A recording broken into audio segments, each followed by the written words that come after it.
What's up, everyone? Welcome back to the channel. Today, we're diving into an absolutely massive development in solo leveling chapters 111-115. Trust me when I say this, the kings are finally making their move, and our shadow monarch Jin-Woo is right in their crosshairs. Before we jump in, if you're new here, hit that subscribe button and notification bell to stay updated on all my solo leveling breakdowns. Also, drop a comment letting me know your favorite moment from these chapters. Now, buckle up. We're about to witness the first true confrontation between the monarchs, some major guild developments for Jin-Woo, and a shocking revelation about America's plans. Let's get into it. Our story begins with a terrifying scene, two powerful beings discussing their next move.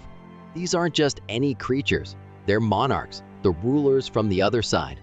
We meet Sild, the king of snowfolk and monarch of frost, alongside Yogamund, the king of demonic specters and monarch of transfiguration. These beings are discussing their target, a small island to the east. And what island is that? Korea, Jin-Woo's homeland.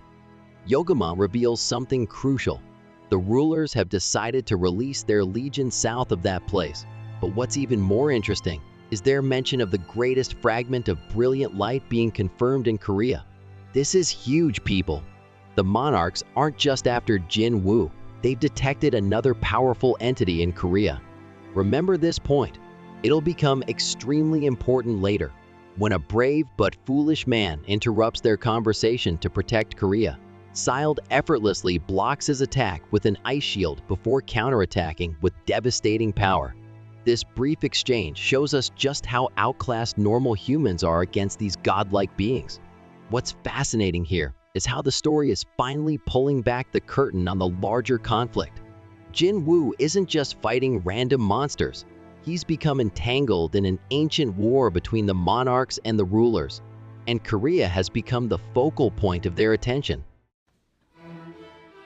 Meanwhile, our protagonist Jin-Woo is clearing a Red Gate dungeon.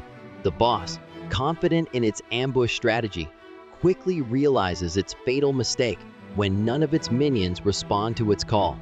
In one of the most badass moments of these chapters, Jin-Woo signals his shadow army, who emerge from the forest carrying the heads of the boss's defeated minions.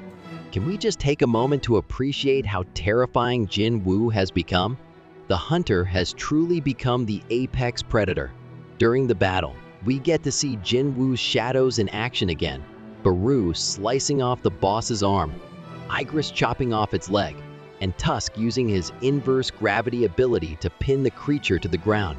It's a brilliant showcase of how versatile Jin-Woo's shadow army has become. After interrogating the boss, which yields no useful information due to system interference, Jin-Woo reveals something crucial. He's reached level 100 during the Jeju Island raid, and now has access to the Cartenon Temple dungeon again. For those who remember, this is where Jin-Woo's journey truly began, where he first encountered the mysterious entity that would change his fate forever. As Jin-Woo contemplates returning to the temple, we see a chilling scene of an entity sitting inside the dungeon, smirking at Jin-Woo's declaration, "I'll be coming soon." The stage is being set for a reunion that could reveal everything about Jin-Woo's mysterious powers.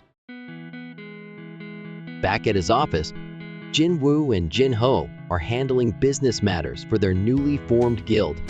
Jin-Ho is dealing with slander cases, while Jin-Woo continues to bring in magical cores to fund their operations.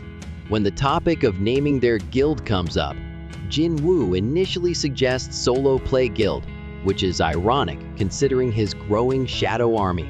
His sister later points this out, suggesting instead Ahjin Guild, where A means I and Jin means to go forward.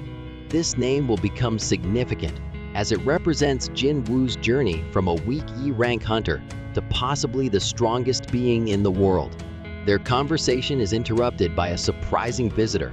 Hunter Cha Hae-In wants to join Jin-Woo's guild. This is the same S-rank hunter who has always been intrigued by Jin-Woo's unique mana scent. Jin-Woo is understandably confused. Why would one of Korea's top hunters want to join his newly formed guild? What follows is one of the most fascinating character developments for Cha Hae-In. She reveals that during the Jeju Island raid, she had a near-death experience that changed her perspective.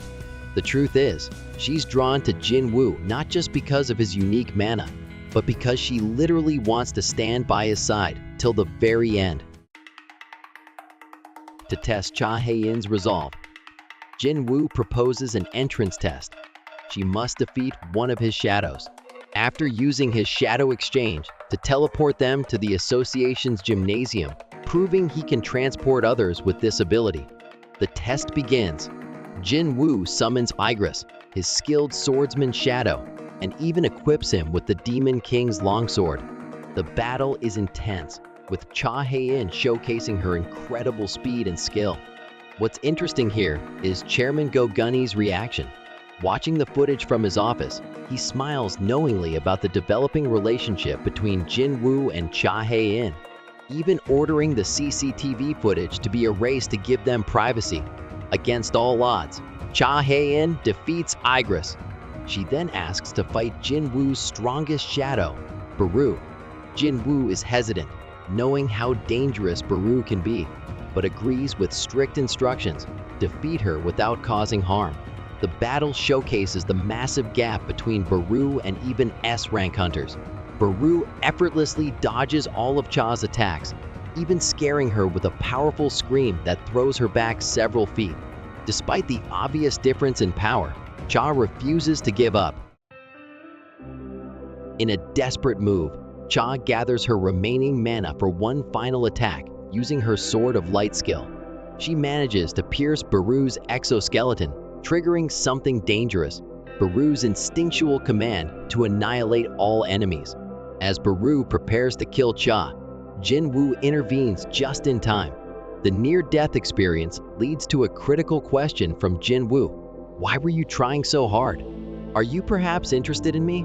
In one of the most unexpected moments of these chapters, Cha admits, I think that might be the case.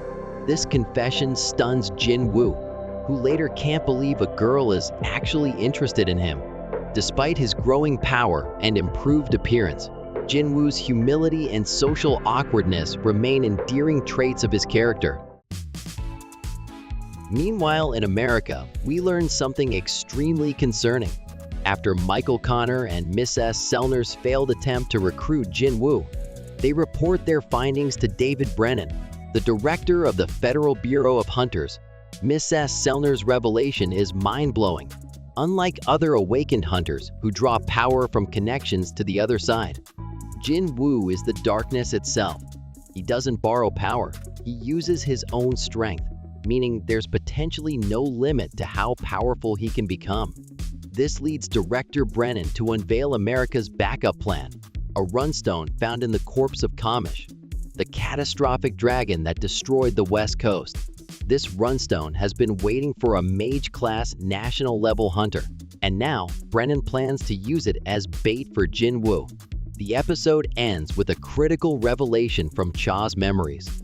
While unconscious during the Jeju Island raid, she received a message from Hunter Min Jin-Woo, who sacrificed himself. Tell Hunter Jin-Woo that he must be careful of the power that lies within him. This ominous warning suggests that Jin-Woo's shadow powers might not be as benevolent as they seem. And that's it for today's breakdown. The stage is now set for an epic confrontation. The Monarchs are moving against Korea. America is plotting to lure Jin-Woo with Kamish's runestone. And Jin-Woo himself is preparing to return to the Cartenon Temple, where it all began. What do you think will happen when Jin-Woo confronts the entity in the temple? Will Cha's warning about Jin-Woo's power prove crucial? Let me know your theories in the comments below. If you enjoyed this breakdown, smash that like button and subscribe for more solo leveling content. Until next time, see you in the shadows.